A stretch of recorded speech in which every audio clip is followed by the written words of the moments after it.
Hi guys, and welcome back to the channel. We're back on the charger today. We've got some parts laid out. We've got a name for this bucket of styrene shrapnel. We hope to get it done in this video, so stick around. Alright guys, before we get started on the charger today, I wanted to show you the glass here. And what I've been doing before I put together, well, it's new glass, before I take it off the trees and start handling it, as I was throwing a little bit of wax on them, but I've changed it up, and I wanted to put something on to protect it from scratching and that. So I started to use this Colonite. It's an insulator wax, what I use on my Camaro, and it's more of a sealer, like an insulator sealer, than it is a wax. It does leave a nice shine, and it does feel like a waxed surface, but it tends to seal the surface, and it seals the glass up real nice. A little of it goes a long way. You put it on a foam applicator, put it on both sides of the glass, let it haze up, buff it off like wax with a microfiber cloth, and you can feel that it feels nice and smooth. It's sealed up. It resists scratching. Easy to clean if you get dust on the model sitting out. The stuff's it's available in part stores. It's been around since the 30s. I want to say they were using it on electric stuff like transformers and that before it ever went to the automotive market back in the 30s. So it's not cheap, but a little bit goes a long way. I've had this bottle now since, I want to say, April of 2020 when I bought my Z28. I've done the car twice with it now. I've got a little more than half a bottle left, and I've been doing projects like the model windows, 18th scale glass, things like that. So just a thought, something to do before you start handling the glass and put it together. Just what I use. All right, guys. So to finish up here today on the charger, we've got some detail things under the hood yet to do. Engine and transmission, that kind of stuff is in. Our battery, dual master cylinders, front and rear brake master cylinders. Yeah, it's stock car kind of goodies under the hood. Got a few more details for under the hood. I would like to find a upper radiator hose to finish it up in there, but and a couple other little details up in there. We'll put the glass in, some touch up here and there, some little touch up paint work. We've got rear bumper to go on and a license plate bracket in the back. Get the body and the chassis married together, and then exhaust. Exhaust is going to be the last big detail on the car. Alrighty, so we getting our parts put together here. Things finalized on the charger. The transmission cooler up front, got her hung here. It's just inboard, enough to put it behind the grill opening, and not the headlights will be out here. So we've got her inboard to get it in between the grill opening and the radiator for some airflow. We've got an upper radiator hose. I have no idea what that's from, guys. I pulled that out of the parts box and clipped it to length and stuck it on there. The MSD, the ignition box, is hung back there with care. I've got an exhaust here that we're going to try out, and we'll look at that next. So the exhaust is really looking pretty good for this. It's got a crossover that I wanted for a performance exhaust. We lopped off the tailpipes on this and kept the clamps. The rear clamps here would be for hangers at the rear of the muffler. So no tailpipes on this one. It's a crossover, and the A pipe on each side to the manifolds fits right up there. I just got the angle those manifolds come down and the ends of them are angled. So I angled the pipe a little bit, cut it, and shaped it to angle right to the manifold. Also trimmed, before I angled it, I trimmed a little bit of the length out of here that stuck down on the car too. It dropped below the engine line under the car. It looked funny. So we took a little bit of that length out of there, got it sucked up to the car, then gave it the shape to the manifolds. And then back here, there is a pin under each muffler that'll locate it. But it'll glue that down back here. And like I said, no mufflers. We just drilled those the ends of them out. And we'll just leave it at that. We'll paint that up and get it glued on. That's our exhaust. So works out pretty good. It is a Mopar exhaust, but it works pretty good on that 440. Just giving it some, you say, taking some length out of that A pipe and giving it some shape to, so it goes with the angle of a manifold. Alrighty guys, flash forward to the finish. As promised, the car does have a name. In the last few weeks of working on it, I started calling the car Frank. And Frank as in Frankenstein.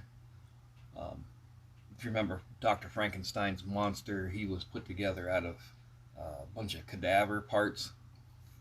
So our Charger is put together out of a bunch of old Mopar parts. Frankenstein is used on a lot of race cars and even trucks and monster trucks. So, and Frankenstein had a green tinge to his face. There's nothing green on our Charger, so a simple Frank. It fits it. What are you driving today? Well, we're going to get in Frank, and we're going to take off, head over to the parts store. And I added a question mark up here on the hood of Frank. You guys might know that symbol. That is the late Indian Larry, a custom bike builder, a symbol that he used, the question mark, to symbolize the mystery of life. And I thought that was fitting for this car, the mystery of the Charger and where it came from. So if y'all remember in our backstory of the car, it did start out as a low option entry level V8 Charger, 318 2-barrel automatic. Did have power steering. Our car had bucket seats. It had an AM/FM radio, lighting group, the full wheel covers and white walls, just enough to make it a decent, entry-level Charger for someone. It didn't have the very popular vinyl roof. It did not have a console. It didn't have even power brakes. It had manual drums all the way around. So as you see, our car, the code W1 white is still under the hood, on the firewall, inner fenders. We've got our 440 in there, 68 vintage 440, aluminum cylinder heads, an intake, HP manifolds. It's got MSD ignition, the coil, and the 6AL boxer in there.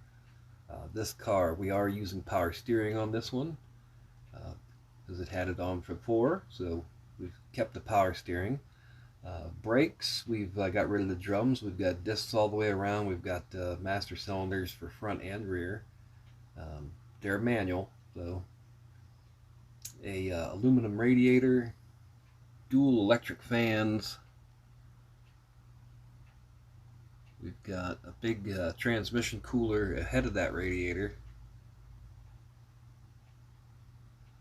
Enough modern stuff to keep the 440 and the transmission in that running right. When we had found the car, someone had started a Daytona conversion, so they had cut the rear glass out, the bodywork, and put the window plug in, shortened the deck lid, capped it, did a nice job, had the glass inset in there, looked very nice.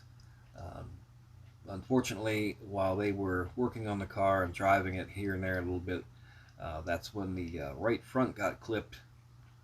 It got into the all the headlight, grill, bumper, the valance, the fender, hood, and then into the right front wheel a little bit. It got into the spindle, which, because of the age of the car, it totaled it out. It went to a Mopar wrecking yard. Its motor was plucked out of it, the transmission, the 8 3/4 rear axle, its black bucket seats were picked out of it, and it sat there in a row of Chargers until modern day, until modern day today, when we went and picked this up, what we thought was a deal, and picked up the Charger next to it in hopes of making 2 Chargers into one good one. You can see inside our tan bucket seats from a tan interior car. So we have white face gauges in there, in the dash, and a trio below. A red console, red from a red interior car. Seat belts don't match, but we've got a good set. Black on one side, brown on the other. Front fender we found off a blue car. It's a little faded, but it works. You can see we don't have markers on this side, and we're putting the door together. We don't have our door handle on yet. So more, not quite a ratty Charger as it is a, say, project in progress. Alright, and since getting the car and putting the right front back together and putting an engine in it, we had painted the underside and cleaned it up black, but it's gotten dirty from bombing it around off-road. Got a new fuel tank under it, Dana 60 rear end, Lakewood traction bars. You can see our dual exhaust there. That is from another Mopar model, and I'm not sure which one. It might be off that 68 Dart also. It might be from the 440 version, but it fits. It would fit the motor. It would make sense that, but it fits the chassis very well. So I cut a little bit of length out of the A-pipe at the manifold. We painted the pipe flat aluminum. The clamps are flat steel, and the mufflers don't look it, but there's a little bit more shine to them. It's like a cheapy chrome in a can, to give it a stainless steel, like a Magnaflow muffler look. And then some engine markings on it, like Geek Out, some factory engine markings on the oil pan, and a stripe on the tail shaft of the transmission. Of course, paying homage to our favorite general up front on that license plate. We can see the left front fender here. The cap is messed up. It's been bumped. Our bumper doesn't quite fit up there too well. And down below, we don't have turn signals in that valance. We have yet to find a good set for the car. On the back side, our taillight panel's blacked out. We did our taillights detail. See our white deck lid on it, and a Ohio license plate, since we're in Ohio. From the back, you can see our Lakewood traction bars. And finally, those Craigers and, well, the wheels and tires, the Craigers and the tires, are from a 70.5 Baldwin Motion Camaro by AMT. The door mirror on this one, we've got one door mirror. I'm not sure what it's from. It's a Mopar mirror. It was in my box of Mopar stuff where a lot of the stuff came out of. The Hemi hood scoop is a resin piece from Radical Resins. And I think that about wraps it up on this one. I want to thank everyone for checking in. This thing was fun to build. It was a neat departure from box stock builds and typical kit bashing, where you're trying to do the best paint possible and make something look really sharp. It doesn't matter if you screwed up, if you something was scratched, something that didn't quite turn out right, because it just played into the theme of the car. Again, thanks everyone for stopping by. If you haven't, subscribe, like it, share it, do all that kind of stuff. We appreciate it. We've got another video coming up on this car. I'm going to get into the MPC kit and talk a little bit about the Charger and the Daytona and the fits and different pieces and stuff. We've got another one coming up, a start to a 32nd scale build that's coming up in the month of February. We'll announce that, so stay tuned for those.